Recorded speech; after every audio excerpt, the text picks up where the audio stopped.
¿Cómo están? Nos vamos reencontrando nuevamente en este espacio de conversación y tenemos invitados, como hemos hecho en algunas oportunidades ya en nuestro blog en el transcurso de este año. Nos hemos dado esa posibilidad y esos lujos de conversar con personas que nos visitan, que invitamos para poder pensar juntos algunas situaciones y algunas experiencias particulares que vamos atravesando en estos tiempos tan convulsionados. En esta oportunidad nos acompaña Diego Taquela, que es licenciado en psicología, colega, compañero de trabajo y de distintos espacios académicos.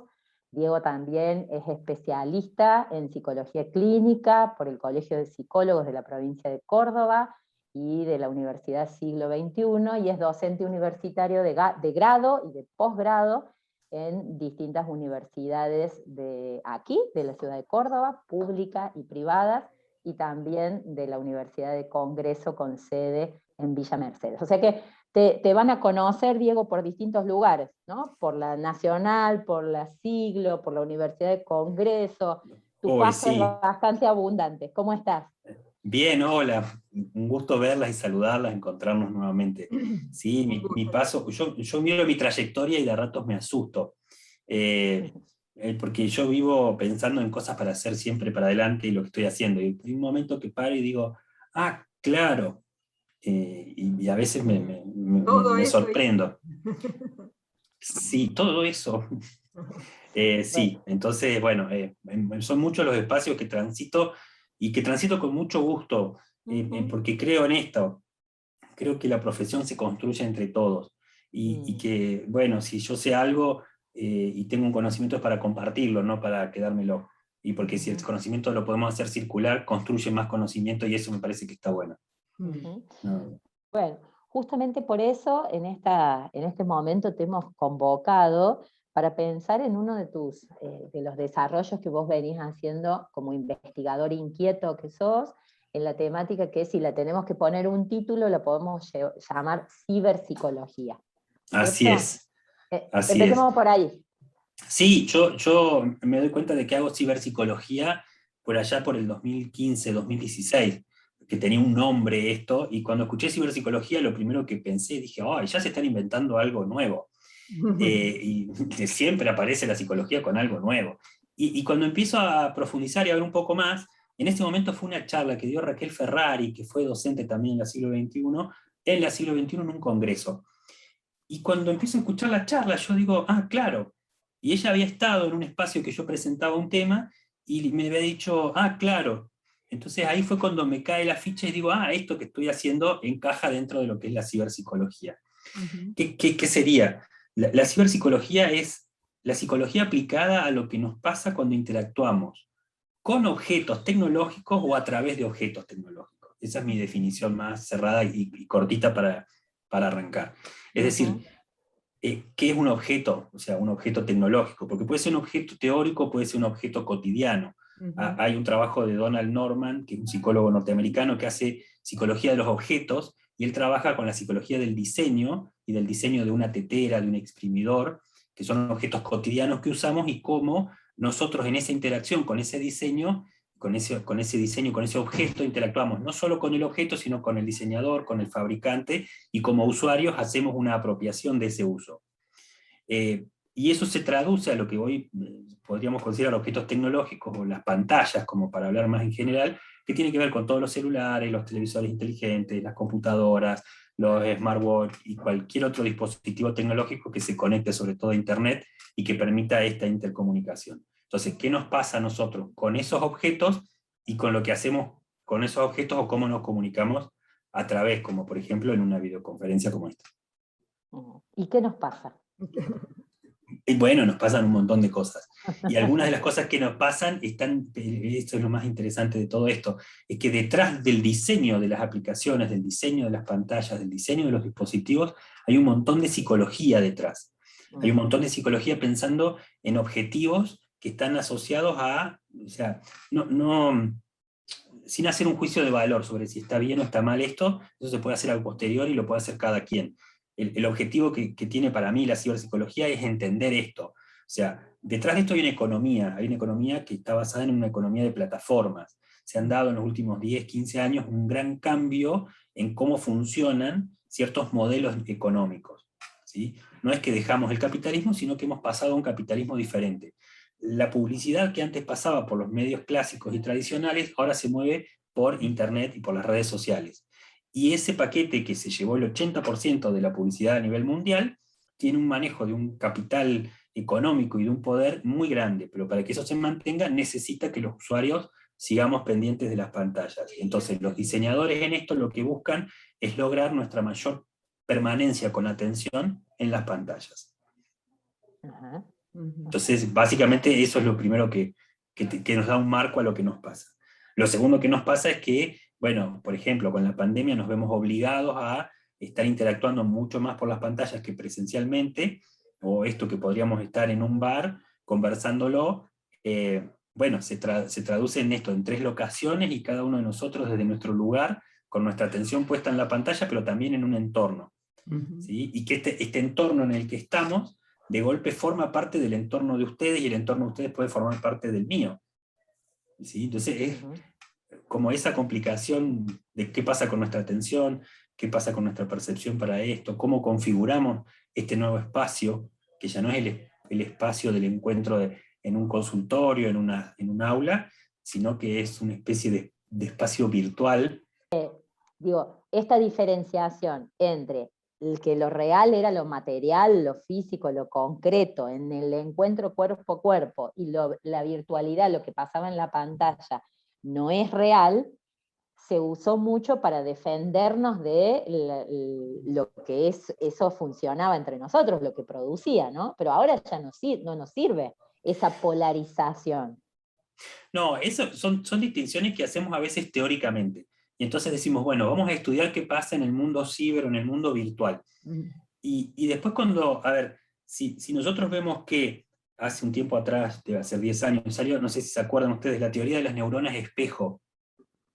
Sí, algo me acuerdo, pero muy poco. Les veo las caras y digo, no lo leyeron. No. Bueno, la teoría de las neuronas espejo, un italiano que estudiaba en Estados Unidos esto, descubrió que en una serie de cerebros de monos que estaban trabajando con monos vivos, que había ciertas neuronas que se activaban cuando el sujeto veía que otro hacía la misma acción, y se activaban las mismas neuronas cuando el sujeto hacía esa acción. Es decir, que hay un grupo o paquete de neuronas que se activan cuando hacemos una acción, cuando vemos que alguien la hace o cuando pensamos en hacer la acción. Entonces, ese punto de partida de las neuronas espejo también cambió un poco. Yo no sé cómo siguió después la investigación, cómo está hoy en eso, pero esa teoría o ese enfoque en ese momento también permitió pensar que muchas veces lo que considerábamos virtual a nivel del cerebro se entiende como real. Y si nosotros lo vivimos y la percepción nuestra nos genera sensaciones, emociones, es real, ¿sí? Más allá de que no sea real en lo concreto y en lo material. Los ejercicios cognitivos para manipular un objeto, el tiempo que lleva a procesarlo en la cabeza para girarlo y verlo de la forma y de la otra, de un lado y del otro, una figura que está planteada en un dibujo plano para ver si es 3D y yo lo tengo que girar para lograr esta posición, esta otra, el tiempo y el modo de girarlo en la cabeza es el mismo que hacemos si lo giráramos en la realidad.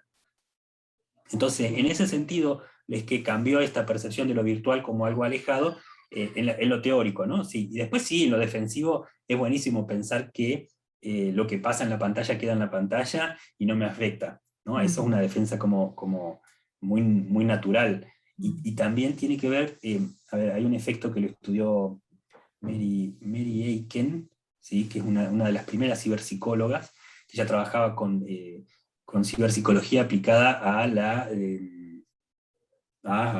lo jurídico, a detectar delincuentes y atrapar gente y perfilar gente a través de lo que se veía en Internet.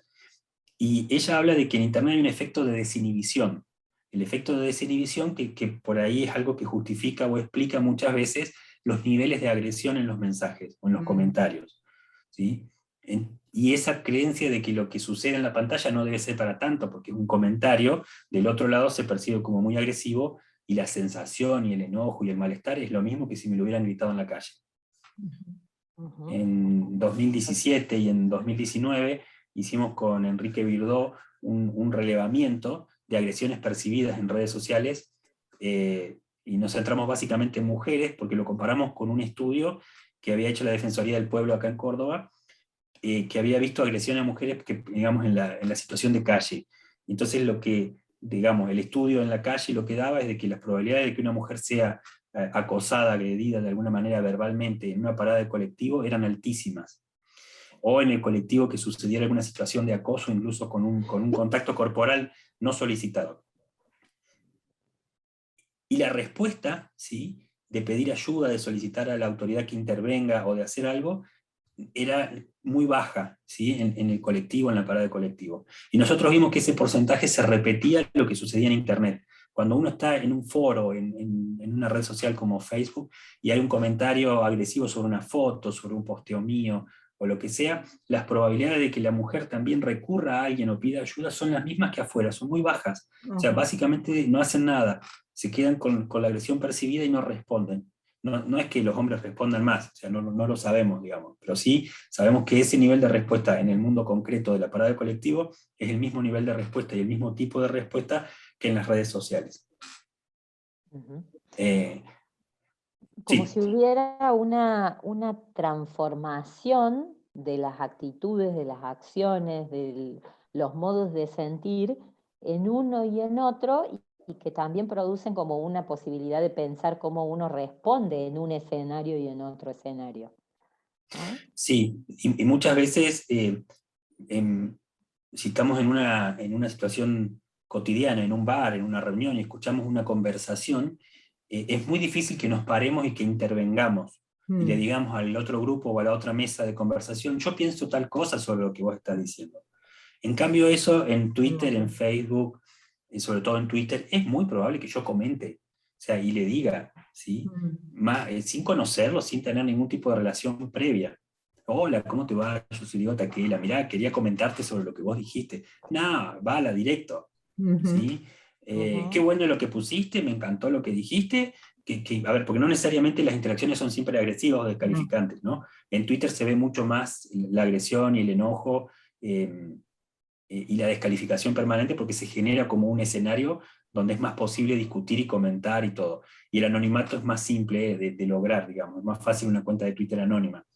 En Facebook, como solemos publicar fotos y cosas más personales, y también, bueno, hay como una franja etaria que la usa, es más difícil, digamos, salvo que alguien se genere un usuario trucho para hacer agresiones, es más difícil que nos agredamos así sin sentido.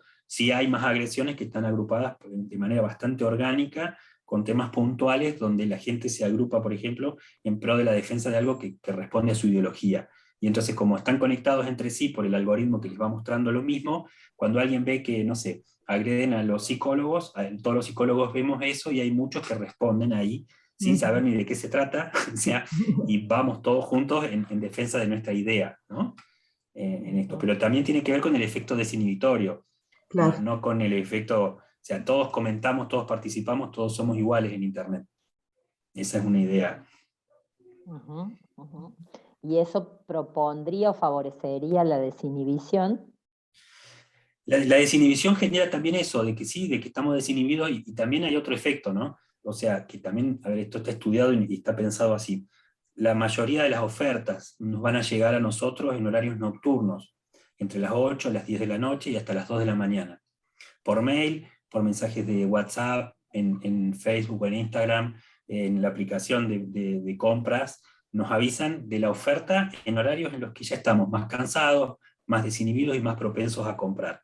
¿Por qué? A veces no se sabe muy bien el por qué, pero con el manejo del Big Data, que es la enormidad de información que circula, se hace un prorrateo estadístico. Entonces es más probable que compremos, ¿sí? El principio, en Netflix, como cadena de streaming, te recomendaba cosas en función de tus gustos, de tu edad, de tu género, porque sabía que la gente de tu edad en otra parte del mundo, y de tu género y de tu profesión, veía este tipo de películas, entonces te sugería ver películas que veía otra gente similar a vos. Ahora hacen un muestreo estadístico muchísimo más grande, porque tiene una gran cantidad de base de datos, y entonces te sugiere cosas que la misma gente que vio esa película vio después y calificó como positivo. Entonces, ese algoritmo va moldeando lo que podemos ver y lo que nos ofrece la plataforma.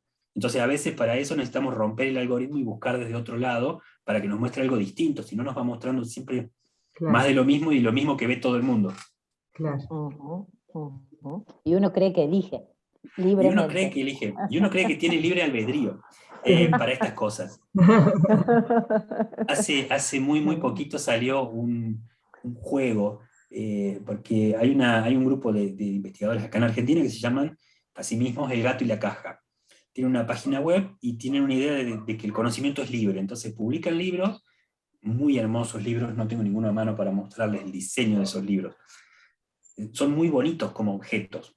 Y esto, a ver, ¿y esto a qué va? A que la economía ha cambiado. Antes comprar un libro era la única forma de leer algo. Hoy se pueden descargar los libros de mil maneras, ¿sí? Sí.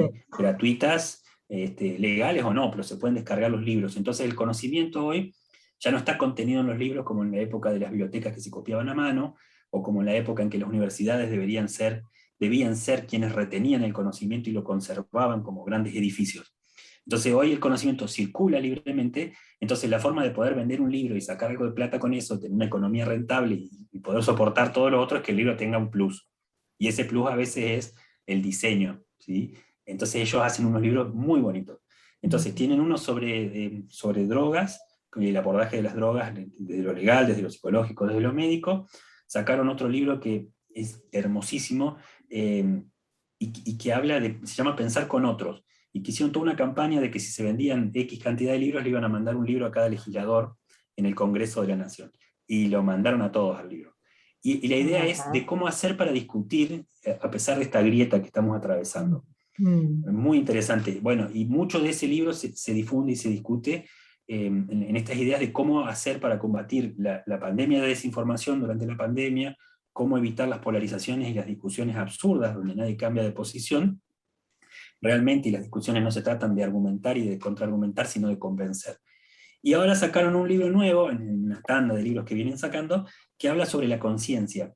Y es muy interesante. No he tenido todavía el tiempo de leerlo en profundidad, pero he leído un par de artículos que me gustaron mucho. Y en ese contexto sale este juego. Y entonces tiran un algoritmo que tiene como función predecir tu próxima movida. Vos tenés la posibilidad de apretar dos botones, el botón A y el botón B. Entonces vos tenés que elegir cuál vas a apretar. Y si la computadora adivina más veces, no sé, en 10 veces, en 15 veces, vos perdés. Pero si vos lográs sorprender a la computadora, ganás. Es muy simple el juego, es un programa muy simple con un algoritmo, redactado en la manera del Gato y la Caja, que es muy dinámica y bien presentado. Bueno, yo conozco muchos que lo hicimos el juego, por supuesto, y yo le gané a la computadora, ¿sí? Lo cual en un punto me gusta y en otro punto me asusta. Digo, porque requiere poder tratar de adivinar cómo piensa el algoritmo para hacer algo diferente. Si aprieto 3 veces seguidos el azul y aprieto 2 veces el rojo, o aprieto 1 y 1, el algoritmo va prediciendo que si yo hice 3 movimientos así, lo más probable es que el próximo sea este, sea rojo o sea azul. Entonces, en ese juego, bueno, con algunos amigos competíamos y uno dice, a mí me descubrió, no le pude ganar. Y generó todo un debate muy interesante y que lleva incluso a un cuento de ciencia ficción. No me va a salir el nombre porque el autor es chino, uno de los autores chinos de ciencia ficción más modernos, que él dice que se inventó una máquina en un cuento que plantea que puede predecir, y que uno aprieta un botón y el botón siempre nos dice un segundo antes de que lo apretemos de que lo vamos a apretar. Entonces hay un juego con un algoritmo que hace que de golpe nadie confíe en el libre albedrío. Entonces se plantea cómo sería un mundo en el que nadie cree que tiene libre albedrío. ¿Sí? Entonces nadie jugaría a la quinela, nadie se preocuparía por el mañana porque no hay posibilidad de cambiarlo si no hay libre albedrío. ¿Sí? Entonces ese impacto es complejo para nuestro psiquismo. Entonces, más allá de que el algoritmo nos predice, nos propone y todo lo demás, a mí siempre me gusta jugar a romperlos, ¿no? A poder corrernos de ahí.